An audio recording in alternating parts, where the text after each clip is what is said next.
All right, good morning, everybody. It's nice to see everyone. I hope everyone is having a lovely week thus far, and everyone Good is getting morning. to enjoy a magnificent Shabbos again. Ah, what a blessing! What a blessing! Shabbos. Okay, we are on page number 356 in this magnificent book, Wolbe on Chumash, Volume 2. If you have one, you're welcome to open it. To all of our friends online on Zoom, torchzoom.com, welcome. For those of you who are not on Torch Zoom but are on Facebook, you're welcome to join us here in the Torch Zoom classroom. The benefit of being in the Torch Zoom classroom is that we many times have question and answers after classes, and we have other juicy details that are shared after class and not on the public broadcast on Facebook. So we look forward to you joining us. Have a otherwise an enjoyable view on Facebook. Okay, we are on page 356 as we mentioned, and we'll start with Rebitz and Joan. Oh, good morning. Okay, human nature. I'm Right, I'll calling read it. the Hebrew. Haidosi v'chem hayom es hashamayim v'es haaretz hachayim v'hamoves nosati l'fanecha habrocha v'akolo v'charta v'chayim l'mantichye ata v'zarecha. Go for it. I'm calling upon the heaven and earth today to bear witness that I have placed before you life and death, blessing and curse, and you shall choose life.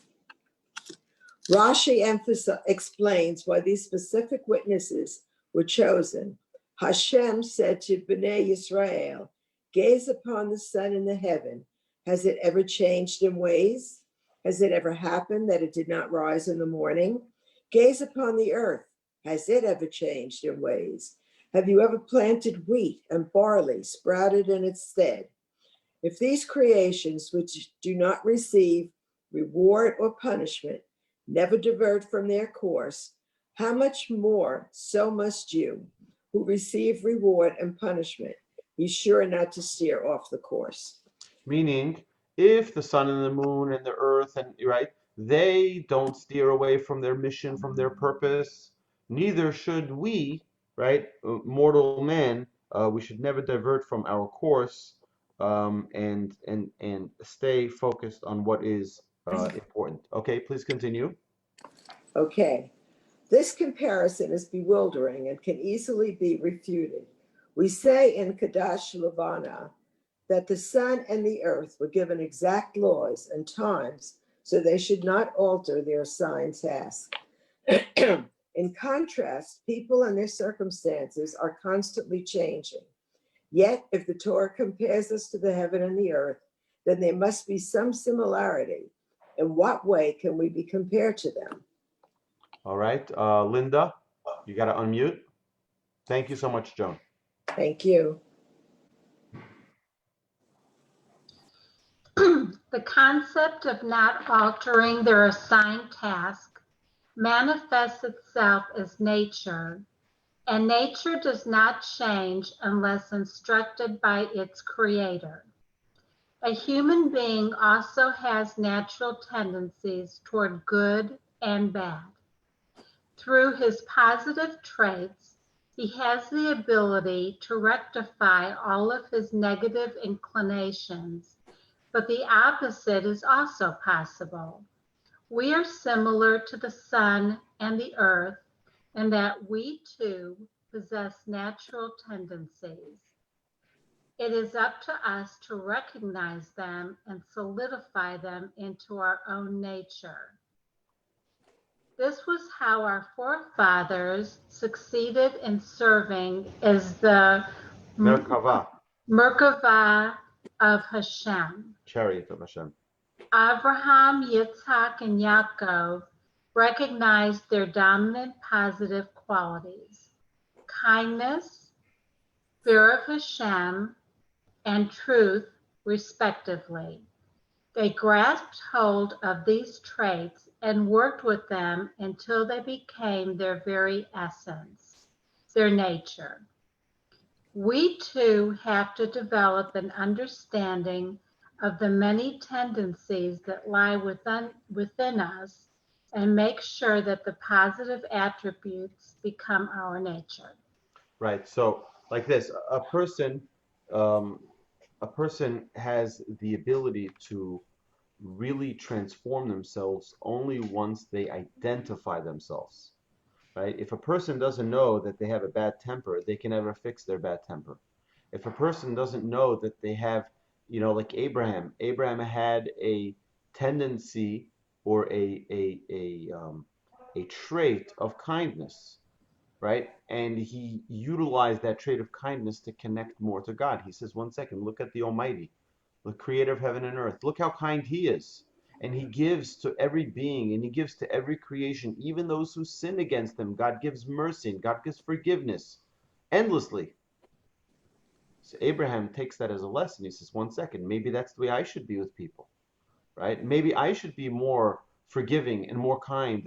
And Abraham connected his relationship with God through that trait, which was Abraham's root trait of kindness. Isaac, had his, and Jacob had his, which is why in our Amidah, in our prayers that we say 3 times a day, when we stand and say the 19 blessings of the Amidah, the way it starts is we say Elokei Avraham, the God of Abraham, Elokei Yitzchak, the God of Isaac, Elokei Yaakov, and the God of Jacob. Now, I don't understand. We know that in Judaism, we're very careful about every single word. Why don't we just say the God of Abraham, Isaac, and Jacob? No. The God of Abraham, the God of Isaac, the God of Jacob.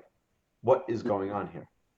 Our sages explain because each one found their own path, their own relationship with Hashem. It wasn't just like, that's God, God is God, right? And they all saw the same thing. No, they all saw differently. Which is why it's very interesting that the Torah, it says the Torah was given at Mount Sinai, and God spoke and God declared the 10 Commandments, right? But every person, it says, understood it differently. Because every person is different. So every person relates to things differently. Which is why 2 people standing in the exact same place, seeing the same exact experience, can have 2 totally different perspectives on what happened. Why? Because they're different. They relate to it differently. Okay? The facts don't change, but the way we relate to those facts change a lot. Okay? So we have to understand that we are all unique. Every single one of us here is different. We all have different traits. We all have different abilities. And we have to learn to identify those unique traits, that we have, and find God through it and serve Hashem through it. Abraham served Hashem through his act of kindness because he understood that God is all kind. Him emulating God built his relationship with him. Okay, so next on page 358, please, Eliana, go for it. You have to unmute. Okay. Fear and trepidation, love and favor. Hachayim v'hamaves natati lefanecha habracha v'aklala uvacharta v'chayim. Laman tichya ata v'zarecha la'avas Hashem Elokecha lishma b'kolo u'ledavka bo ki hu chayecha. Go for it. I have placed before you life and death, blessing and curse, and you shall choose life so that you and your children will live. To love Hashem your God, to listen to his voice, and to cleave to him, for he is your life. Right, so it's an amazing thing we see here that we have the gift of the greatest gift on earth, to choose. Now God gives his editor's recommendation, right? His manufacturer's recommendation that just as a recommendation, I recommend you choose life, right? But you have a choice. It's your choice, right? I'm giving you an insider trading. It's worthwhile choosing life, okay? And that means choosing good. Okay, go for it. The Ibn Ezra gives a novel interpretation of these Vesukim. He explains that to love Hashem refers not to the life we are to choose, but rather to the quality of life we will merit if we make the proper choice. Choose life so that you and your children will live to love Hashem. The very purpose of life is to love Hashem. The explanation is astounding, but what does it mean? We say in Birkos Kriyas Shema that all of Hashem's creations do his will with fear and trepidation. However, serving Hashem with love and favor is reserved solely for humans. To truly appreciate this idea, we must delve a little deeper. Howard. When we look around at the creations that make up all of nature, we generally relate to them collectively as one giant machine that carries out its task devoid of any life. However, the Torah tells us that this is not the case. Rashi tells us that although the heavens were created on the first day, they were soft and moist. Only on the second day did they become firm, after Hashem shouted, "Let there be the heaven," similar to the one who stands dumbstruck because another person threatened him. All the creations carry out their tasks like clockwork because of their overwhelming fear of Hashem. With this, we can understand the first half of the above pasuk. I call upon heaven and earth to bear witness against you. Rashi explains that Hashem was telling Bnei Yisrael to take a look at the heaven and earth and see if they ever changed their daily regimen. Did the sun ever not rise in the east? Did you ever plant wheat and the earth produce barley? If they have not strayed an iota from what they were commanded, despite the fact that they received no reward or punishment for their actions, how much more so must you, who do receive reward and punishment, be careful not to stray from my mitzvahs. Good. Do one more, please. What type of comparison is this? The sun does not have the ability to sleep in like a human does. The answer is that they are not lifeless creatures that are unable to change. They simply do not neglect their duties because of their awesome fear of Hashem. This can be compared to a person who cannot stick his hand into a fire because he knows that it will be badly burned. All right, Joan. Thank you. Thank you, Howard. Thank you, Eliana.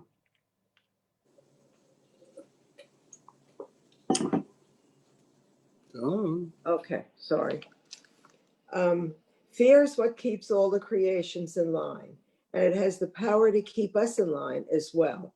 If a human would realize how lowly he is compared to Hashem, he would be absolutely dumbstruck and would carry out his duties unfailingly. But a human can do more than simply serve Hashem out of fear, like the rest of creation. What gives him the ability to bridge the huge chasm and separates him from his creator and to serve him with love. The Torah tells us that when man was created, Hashem blew into him a neshama chayim, a soul of life. The Rambam explains that this neshama was not created from the base elements. Rather, it originated from Hashem himself. With this, we can understand the Ibn Ezra. The neshama, our source of life, yearns and strives to reattach itself to its root. It wants to reconnect with its awesome source of existence. It strives to love Hashem. The goal and purpose of life is to love Hashem and cleave to him. It is a person's neshama that gives him the ability to raise his head despite the ominous fear of Hashem and stand before him and serve him with love. All right, finish it up, Joan, please. Elu is the time to draw closer to Hashem. I am to my beloved, and my beloved is to me. In truth, achieving love of Hashem is not just the call of Elu, it is the very purpose of life. How fortunate we are that we have the ability to stand tall in front of the omnipotent and serve him with love. Okay. Right. So this is it really is an amazing thing that we have the ability You see, we live our life with so many distractions. We have so many things, whether it be all the materialism around us, whether it be the food and all the other urges and desires that draw our attention. We have it's very easy for us to be distracted and get carried away from our real purpose of life. And that's what the warning in the Torah here in these verses are. We have two choices. We can focus on life. Life is eternal, okay? Or we can focus on death, which is the temporary state of our, right? We're not here for forever. So we can focus on life, which is, the more connection we have to God, the more we invest in our real future, okay? So what we have here is we have life, we have death. Which do you choose? You're choosing in investing in something that's going to die, or you're choosing in something that's going to live forever, right? It's the neshama versus the body. The body doesn't live forever; it dies. The soul lives on, right? So that's the choice. As God says, "Nasati lefanecha," I gave you these two. One is blessing, one is curse, right? If someone invests in their bodies only, in their physicality, in their materialistic pursuits, right? That's akin to choosing death, because that doesn't last. But if someone chooses the other, then they have blessing, because that's for forever. God says, I'm telling you, choose life, right? It's much better. So, right, so that you and your children will live. Meaning, if you live with that focus and that direction, then guess what? Your children will also live with that focus. The amazing thing is that someone who doesn't live with that focus, and someone who only wants for now, for me, I know people like this. So they said, you know what? That I don't either want to have children. I don't want to have children because it's gonna limit my physical materialistic life. You understand? So if a person lives only for here, then even the children doesn't come up. Doesn't happen, right? Instead, what do we have? We have the opportunity to choose blessing. What happens when we see that everything comes from Hashem? We rely on Hashem. I've had many people ask me, he says, Rabbi, you have 7 children, Baruch Hashem, right? So 7 children. Rabbi, how are you going to pay tuition? Rabbi, how are you going to pay for college? Rabbi, how are you going to pay for this? How are you going to pay for their weddings? You know what? Hashem is the one who feeds everyone. And it's his problem. He'll figure it out, right? It's his problem. Do I know how it's going to work? I have no idea how it's going to happen. But if we want to live in a world of holiness, of spirituality, of blessing, we have to allow Hashem to lead His world in His way. And the more we love Hashem, and the more we listen to His voice, and we cleave to Him, we connect Him. That is the life. Right? The life that we have, the opportunity that we have, is to find that way of bringing Hashem into our lives, trusting Hashem. I remember once I was sitting here with a rabbi in my house, very, very prominent rabbi in the tri-state area. He was visiting Houston. He came here for an event, and he stayed by my house as a relative. So we were talking about, we have a responsibility, we have a duty to inspire as many Jews as possible. And I told him, I feel like we're not doing enough. We're not doing enough. We got to do more. We got to do more. See, he said to me like this. He says a very interesting perspective. He says, you're here to help Hashem reach His children. Do you agree? I said, yes. He says, it's His children, it's His problem. You're here to help. Don't make it your problem. Right? I think it's a very interesting perspective. Hashem is pretty awesome, to say the least. Hashem is pretty awesome. He can take care of His own problems. You want to help out? Great, help out. But it's not your problem. It's His problem. Okay? I think it's a very important perspective in the sense that, yes, we have to do the greatest acts of kindness we can. But there's still someone sleeping under a bridge. That's not your problem. That's not your problem. You do what you can. You can help out. You can give them a granola bar. You can give them a drink. Great. Do what you can. It's not your problem. Okay, you understand that? We have to because then if a person makes everything their problem, they'll never eat, they'll never sleep, they'll never have a roof over their head. They'll never. We have to take care of ourselves and serve Hashem. The greatest way of serving Hashem is connecting with Him, being God-like, but don't try to take over God. Don't try to let Him take care of Himself. He's very good at taking care of Himself. Okay, so. With that, I want to turn to Rosh Hashanah. Did we talk? We did. Okay, so page 367. All right. So, Bobby, we missed you before. You fell off. No problem. I don't hear you because you're muted. Today is my birthday. Happy birthday! Happy birthday! So the interruption, I would not have gotten off, but it was my son from Atlanta. So Beautiful. Forgive me. Yes, thank you. Okay, easiest to control and most I can't say that word. Egregious. Although there is a specific mitzvah to do teshuvah on Yom Kippur, we can't leave the mitzvah of teshuvah solely for Yom Kippur. Such a fundamental aspect of Avodos Hashem as teshuvah cannot be accomplished on one day. It needs time, forethought, and preparation. Again? Yeah, another one. Okay. Additionally, there is an impediment to the performance of this crucial mitzvah.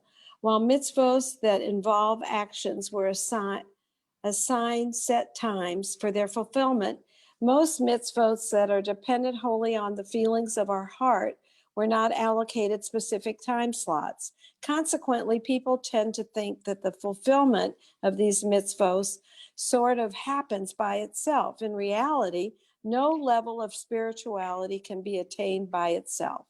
It is for this reason that Chazal instituted specific actions to accompany mitzvos of our heart to prevent us from relying solely on the heart to perform the mitzvah. For example, even though one fulfills the mitzvah of renouncing his ownership of chametz with a mere internal decision that all of his chametz should be null and void, Chazal required a physical activity in conjunction with the nullification of chametz. They decreed that one must actually search for the chametz and destroy it. Right, so it's not enough for one to just resolve in his heart. You know what? I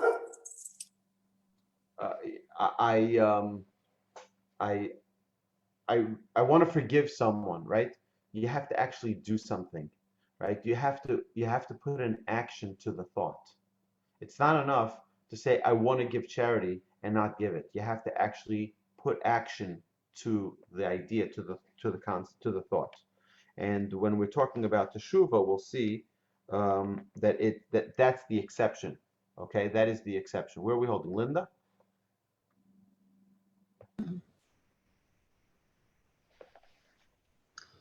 This was not the case with the mitzvah of teshuvah. Chazal did not institute any physical actions for this mitzvah, and therefore it remains entirely in the realm of the feelings of one's heart. It follows that we must prepare our hearts to ensure a proper fulfillment of this mitzvah. Rav Yisrael Salanter provides us with an effective manner of preparation. He writes that there is no better investment than the study of Musar. This, together with Hisbonenus is introspection. On how to improve a specific aspect of one's avodas Hashem, should succeed in enabling a person to make a Kabbalah on Yom Kippur that will in some way change his future behavior, the primary goal of teshuvah. So a Kabbalah is an acceptance of oneself upon themselves. So, for example, let's say that someone is working on kindness, okay, the trait of kindness. So a Kabbalah would be a worthwhile Kabbalah would be I'll try, 3-4 times a day to think about the needs of another person. What is the other person needing at this moment? That is a very good Kabbalah, because I'm accepting on myself something that is tangible, something that is attainable, and something, that might be too many times a day, might be twice, but to think out of myself. Because what is true kindness? True kindness is not waiting till the person begs for help. It's to understand from our own intuition the needs of another person. By the way, a skill that women have much stronger than men do, right? Women have that intuition. A woman understands because they need to have those incredible traits for their children, right? To know when they're hungry, to know when they're thirsty, to know when there's a special need. Men, for some reason, don't have that as finely tuned, if at all. So, please. Would you redefine the word Kabbalah in that sentence? Kabbalah means to accept upon ourselves. Likabel means to undertake, or Okay, to undertake right. So he's going to use this word. Kabbalah also means, right, mysticism, but it really means right. Undertaking a deeper understanding of okay. Eliana, thank you, Linda. You're muted. Oh, Am no, I you're still? not. Okay. The Kabbalah. Thank you. The Kabbalah must be something small, however. Rav Yisrael Salanter offers an extra An advice. and advice to help us facilitate the process of teshuvah.